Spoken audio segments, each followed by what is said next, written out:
Alors pour être complet au niveau des boucles, il faut savoir qu'il existe une variante de la boucle while qui s'appelle la boucle do while. La différence, c'est que dans cette boucle do while, on va être obligé de passer au moins une fois dans le bloc d'instruction. Alors il faut savoir qu'on rencontre rarement malgré tout cette boucle do while. Ça peut arriver qu'on en ait besoin, mais ce sont vraiment des cas assez exceptionnels et relativement rares. Donc comment fonctionne cette boucle? On va l'appeler avec do. Cette fois, il n'y aura pas de paramètres. On déclare juste le bloc d'instruction, donc par exemple alerte i.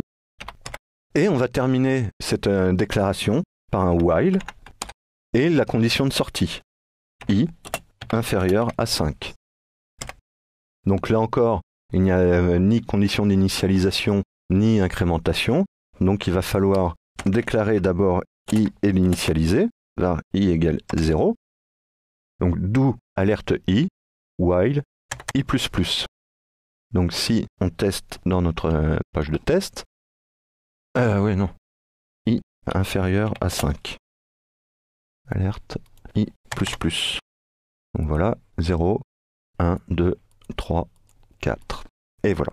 Donc bon, très peu de différence avec la boucle while. La seule chose, c'est que si on fait, par exemple, false, 0, et voilà. Donc si on met une condition de sortie qui sera toujours vérifiée, le while false, on voit qu'on a une seule itération de la boucle.